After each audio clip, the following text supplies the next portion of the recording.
Hi friends, ಎಲ್ಲರಿಗೂ ನಮಸ್ಕಾರ. Welcome back to our channel VS info kitchen. ನಾನು ನಿಮ್ಮ ಮಂಜುಳಾ. ಇವತ್ತು ಉತ್ತರ ಕರ್ನಾಟಕದ ಸ್ಪೆಷಲ್ ರೆಸಿಪಿ ಆದಂತಹ ಶೇಂಗಾ ಹೋಳಿಗೆನ ತೋರಿಸ್ತಾ ಇದ್ದೀನಿ. ಇದು ಸಂಕ್ರಾಂತಿ ಹಬ್ಬಕ್ಕೆ ಸ್ಪೆಷಲ್ ಆಗಿ ಮಾಡ್ತಾರೆ ಉತ್ತರ ಕರ್ನಾಟಕದಲ್ಲಿ. ಬನ್ನಿ ಆ ರೆಸಿಪಿನ ಹೇಗೆ ಮಾಡೋದು ಅಂತ ಟಿಪ್ಸ್ ಜೊತೆಗೆ ಶೇರ್ ಮಾಡ್ತಿದ್ದೀನಿ. ಈಗ ಫಸ್ಟು ಒಂದು ಬೌಲ್ ತೊಗೊಳ್ಳಿ. ಅದರಲ್ಲಿ 1 ಕಪ್ ಆಗೋಷ್ಟು ನಾನು ಮೈದಾ ಹಿಟ್ಟು ತೊಗೊಂಡಿದ್ದೀನಿ. ನೀವು ಗೋಧಿ ಹಿಟ್ಟು ಬೇಕಾದ್ರೆ ಬಳಸ್ಬೋದು.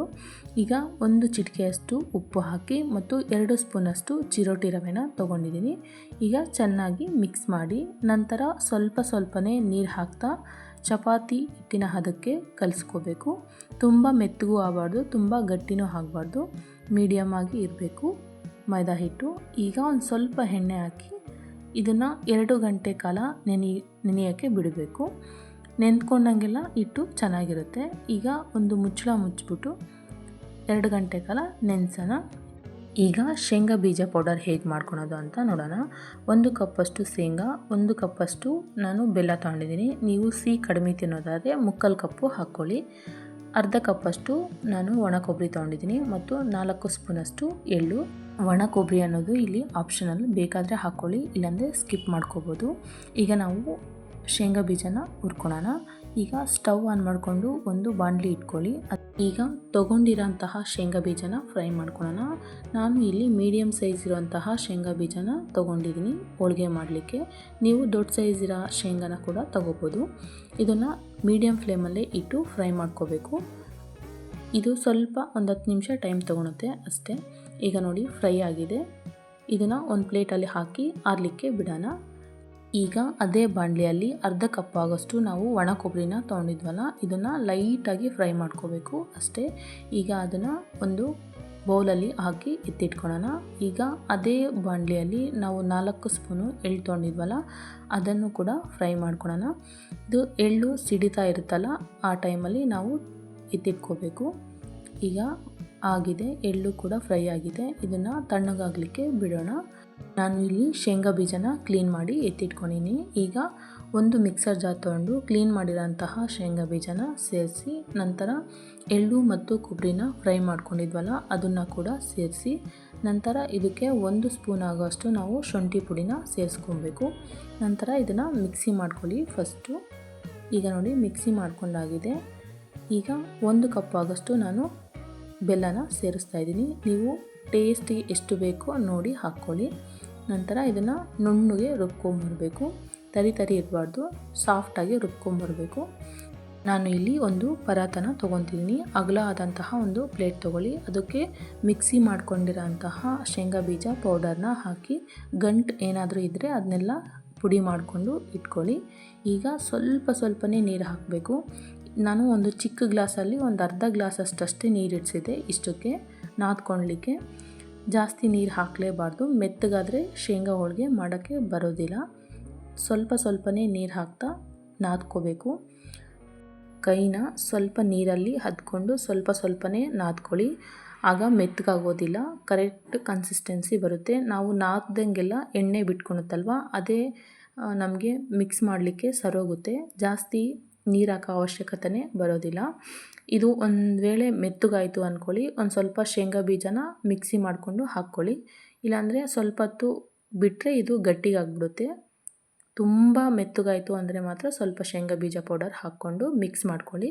ಈಗ ಮಿಕ್ಸ್ ಮಾಡ್ಕೊಂಡಾಗಿದೆ. ಇದನ್ನು ಚಿಕ್ಕ ಉಂಡೆಗಳಾಗಿ ಮಾಡ್ಕೊಳ್ಳೋಣ. ನಿಮಗೆ ಯಾವ ಸೈಜ್ ಬೇಕೋ ಆ ಸೈಜು ಮಾಡ್ಕೊಳ್ಳಿ. ಸ್ವಲ್ಪ ದೊಡ್ಡದಾಗಿ ಹೋಳಿಗೆ ಮಾಡಬೇಕು ಅಂದರೆ ಸ್ವಲ್ಪ ದೊಡ್ಡ ಸೈಜ್ ಮಾಡ್ಕೊಳ್ಳಿ, ಇಲ್ಲ ಮೀಡಿಯಮ್ ಸೈಜು ಮಾಡಿಕೊಂಡ್ರೆ ಸರೋಗುತ್ತೆ. ಈಗ ಎಲ್ಲ ಉಂಡೆಗಳನ್ನ ನಾನು ಮಾಡಿಕೊಂಡು ಇಟ್ಕೊಂಡಿದ್ದೀನಿ. ಈಗ ನೆನೆಸಿರೋ ಅಂತಹ ಹಿಟ್ಟನ್ನ ತೊಗೊಂಡಿದ್ದೀನಿ. ಈಗ ನೋಡಿ ಚೆನ್ನಾಗಿ ನೆಂದ್ಕೊಂಡಿದೆ. ಈಗ ಮೈದೆ ಹಿಟ್ಟನ್ನ ಸ್ವಲ್ಪನೇ ಚಿಕ್ಕ ಉಂಡೆ ಆಗಿ ತೊಗೊಂಡು ನಾವು ಸ್ಟಫಿಂಗ್ನ ಮಾಡ್ಕೋಬೇಕು. ನಾವು ಬೇಳೆ ಹೋಳಿಗೆ ಮಾಡಬೇಕಾದ್ರೆ ಯಾವ ಥರ ಸ್ಟಫ್ ಮಾಡ್ಕೊತೀವೋ ಅದೇ ಥರ ಮಾಡ್ಕೋಬೇಕು. ಈಗ ರೆಡಿ ಮಾಡಿರೋಂತಹ ಶೇಂಗಾ ಬೀಜ ಉಂಡೆಗಳನ್ನ ಮೈದೆ ಹಿಟ್ಟು ಒಳಗಡೆ ಸ್ಟಫ್ ಮಾಡ್ಕೋಬೇಕು. ವಿಡಿಯೋದಲ್ಲಿ ತೋರಿಸ್ತಾ ಇದ್ದೀನಲ್ಲ ಅದೇ ಥರ ಸ್ಟಫ್ ಮಾಡಿಕೊಂಡು ಕ್ಲೋಸ್ ಮಾಡ್ಕೊಳ್ಳಿ. ಹೊಸದಾಗಿ ಮಾಡ್ತಾ ಇರೋವಂಥವ್ರು ಕೂಡ ಬೇಗನೆ ಮಾಡ್ಕೋಬೋದು. ಇದರಲ್ಲಿ ಕೆಡೋ ಅಂಥದ್ದು ಏನೂ ಇರೋದಿಲ್ಲ. ನಾದಬೇಕಾದ್ರೆ ಅಷ್ಟೇ ಸ್ವಲ್ಪ ನೋಡ್ಕೋಬೇಕು ಅಷ್ಟೇ. ಈಗ ಸ್ಟಫ್ ಮಾಡಿಕೊಂಡು ಆಗಿದೆ. ಇದನ್ನು ಈಗ ಲಟ್ಟಿಸ್ಕೋಬೇಕು. ನಾನು ಇಲ್ಲಿ ಒಂದು ಹೋಳಿಗೆ ಮಾಡುವಂತಹ ಕವರ್ನ ತೊಗೊಂಡಿದ್ದೀನಿ. ಅದಕ್ಕೆ ಒಂದು ಸ್ವಲ್ಪ ಎಣ್ಣೆ ಹಚ್ಚಿ ನಂತರ ಹೋಳಿಗೆನ ಲಟ್ಟಿಸ್ಕೋಬೇಕು. ಇದಕ್ಕೆ ಎಣ್ಣೆ ಹಚ್ಚೋದ್ರಿಂದ ಹೋಳಿಗೆ ಅಂಟ್ಕೊಳೋದಿಲ್ಲ. ನಾನು ಮಾಡುವಂತಹ ರೆಸಿಪೀಸ್ ನಿಮ್ಗೆ ಇಷ್ಟ ಆದರೆ ಪ್ಲೀಸ್ ಲೈಕ್ ಮಾಡಿ, ಶೇರ್ ಮಾಡಿ, ಕಮೆಂಟ್ ಮಾಡಿ. ತಪ್ಪದೆ ನನ್ನ ಚಾನಲ್ನ ಸಬ್ಸ್ಕ್ರೈಬ್ ಮಾಡಿ. ಈಗ ನೋಡಿ ಲಟ್ಟಿಸ್ಕೊಂಡು ಆಗಿದೆ. ಇದನ್ನು ಸೈಡಲ್ಲಿ ಎಕ್ಸ್ಟ್ರಾ ಏನಾದರೂ ಮೈದಾ ಹಿಟ್ಟು ಬಂದಿದ್ದರೆ ಅದನ್ನು ಒಂದು ಸೂಜಿನಕೆ ಸಹಾಯದಿಂದ ನಾವು ಅದನ್ನು ತಕ್ಕೋಬೋದು. ವಿಡಿಯೋದಲ್ಲಿ ತೋರಿಸ್ತಾ ಇದ್ದೀನಲ್ಲ ಅದೇ ಥರ ಮಾಡಿ ನಾವು ಎಕ್ಸ್ಟ್ರಾ ಇರುವಂತಹ ಹಿಟ್ಟನ್ನೆಲ್ಲ ರಿಮೂವ್ ಮಾಡ್ಕೋಬೋದು. ತುಂಬ ಈಸಿಯಾಗಿ ಬರುತ್ತೆ. ಒಬ್ಬೊಬ್ಬರಿಗೆ ಮೈದಾ ಹಿಟ್ಟು ಇಷ್ಟ ಆಗುತ್ತೆ ತಿನ್ನಬೇಕಾದ್ರೆ, ಒಬ್ಬೊಬ್ಬರಿಗೆ ಇಷ್ಟ ಆಗೋದಿಲ್ಲ. ಇಷ್ಟ ಆಗಲಿಲ್ಲ ಅಂದರೆ ಈ ಥರ ಸೈಡಲ್ಲೆಲ್ಲ ರಿಮೂವ್ ಮಾಡ್ಕೋಬೋದು. ಈಗ ಹಂಚು ಕಾಯಲಿಕ್ಕೆ ಇಟ್ಟಿದ್ದೆ. ಈಗ ಹೋಳಿಗೆನ ಹಾಕ್ಕೊಳ್ಳಿ. ಹೋಳಿಗೆಗೆ ಮೇಲೆ ಎಣ್ಣೆ ಹಾಕುವಂತಹ ಅವಶ್ಯಕತೆ ಏನೂ ಇರೋದಿಲ್ಲ. ಶೇಂಗಾ ಬೀಜದಲ್ಲಿ ಎಣ್ಣೆ ಜಾಸ್ತಿ ಇರೋದ್ರಿಂದ ಆ ಎಣ್ಣೆನೇ ಅದಕ್ಕೆ ಸರೋಗುತ್ತೆ. ನೀವು ಬೇಕು ಅಂದರೆ ಹಾಕ್ಕೋಬೋದು. ಹೋಳಿಗೆ ಬೇಯಿಸುವಾಗ ನಾವು ಮೀಡಿಯಮ್ ಫ್ಲೇಮಲ್ಲಿ ಇಟ್ಕೋಬೇಕು ಉರಿನ, ಇಲ್ಲಾಂದರೆ ಬೇಗನೆ ಸೀದೋಗುತ್ತೆ. ಹೋಳಿಗೆ ಚೆನ್ನಾಗಿರೋದಿಲ್ಲ ಸೀದ್ರೆ. ಇದನ್ನು ಮೀಡಿಯಮ್ ಫ್ಲೇಮಲ್ಲೇ ಇಟ್ಟು ಬೇಯಿಸೋದ್ರಿಂದ ಚೆನ್ನಾಗಿ ಫ್ರೈ ಆಗುತ್ತೆ. ಈಗ ನೋಡಿ ಚೆನ್ನಾಗಿ ಬೆಂದಿದೆ. ಇದನ್ನು ನಾವು ಒಂದು ಪ್ಲೇಟಲ್ಲಿ ಹಾಕಿ ಎತ್ತಿಟ್ಕೊಳ್ಳೋಣ. ನಾನು ಇಲ್ಲಿ ಬೇರೆ ಮೆಥಡ್ನ ತೋರಿಸ್ತಾ ಇದ್ದೀನಿ. ಸ್ವಲ್ಪ ಮೈದಾ ಹಿಟ್ಟನ್ನ ಹಾಕಿ ನಾವು ಹೋಳಿಗೆನ ಲಟ್ಟಿಸ್ಕೋಬೇಕು. ಇಲ್ಲಾಂದರೆ ಅಕ್ಕಿ ಹಿಟ್ಟನ್ನ ಕೂಡ ಲಟ್ಟಿಸ್ಕೊಳಕ್ಕೆ ಬಳಸ್ಬೋದು. ನಿಮಗೆ ಹಿಟ್ಟು ಹಾಕಿ ಉದ್ದೋದ್ರಿಂದ ಚೆನ್ನಾಗಿ ಬರ್ತಿದೆ ಅಂದರೆ ಅದರಲ್ಲಿ ಮಾಡ್ಕೊಳ್ಳಿ. ಇಲ್ಲಾಂದರೆ ಹೋಳಿಗೆ ಮಾಡೋ ಅಂತಹ ಕವರ್ ಇರುತ್ತಲ್ಲ ಅದರಲ್ಲೇ ಮಾಡ್ಕೋಬೋದು. ನಾನು ಫಸ್ಟಲ್ಲಿ ತೋರಿಸಿದ್ನಲ್ಲ ಅದೇ ಥರ ನೀವು ಹೋಳಿಗೆನ ದಪ್ಪದಾಗಿ ಮಾಡ್ಕೋಬೋದು, ಇಲ್ಲಾಂದರೆ ತೆಳುವಾಗಿ ಮಾಡ್ಕೋಬೋದು. ನಾನು ಈಗ ಹಂಚು ಕಾಯಲಿಕ್ಕೆ ಇಟ್ಟಿದ್ನಲ್ಲ ಅದರಲ್ಲಿ ಹಾಕ್ಕೊತಾ ಇದ್ದೀನಿ. ಇದಕ್ಕೆ ನಾನು ಎಣ್ಣೆ ಏನೂ ಹಾಕ್ತಾಯಿಲ್ಲ, ಅದು ಹಂಗೆ ಬೇಯಿಸ್ತಾ ಇದ್ದೀನಿ. ನಾವು ಈ ಶೇಂಗಾ ಹೋಳಿಗೆನ 1 ವಾರದಿಂದ 15 ದಿನವರೆಗೂ ಸ್ಟೋರ್ ಮಾಡಿ ಇಟ್ಕೋಬೋದು. ನಾವು ಬೇಯಿಸಿದ ನಂತರನೇ ಸ್ಟೋರ್ ಮಾಡಿ ಇಟ್ಕೋಬಾರ್ದು.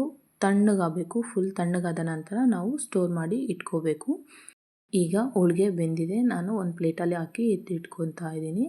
ಇದೇ ಥರ ನಾನು ಎಲ್ಲ ಹೋಳಿಗೆನ ರೆಡಿ ಮಾಡಿ ಇಟ್ಕೊಂಡಿದ್ದೀನಿ. ಶೇಂಗಾ ಹೋಳಿಗೆ ಜೊತೆಗೆ ಸ್ವಲ್ಪ ತುಪ್ಪ ಹಾಕ್ಕೊಂಡು ತಿಂದರೆ ಸೂಪರಾಗಿರುತ್ತೆ. ನೀವು ನಿಮ್ಮ ಮನೆಯಲ್ಲಿ ತಪ್ಪದೇ ಈ ರೆಸಿಪಿನ ಟ್ರೈ ಮಾಡಿ. ಹೇಗೆ ಬಂತು ಅಂತ ಕಮೆಂಟ್ ಮೂಲಕ ತಿಳಿಸಿ. ನನ್ನ ಚಾನಲ್ನ ತಪ್ಪದೇ ಸಬ್ಸ್ಕ್ರೈಬ್ ಮಾಡಿ. Thank you for watching. Bye.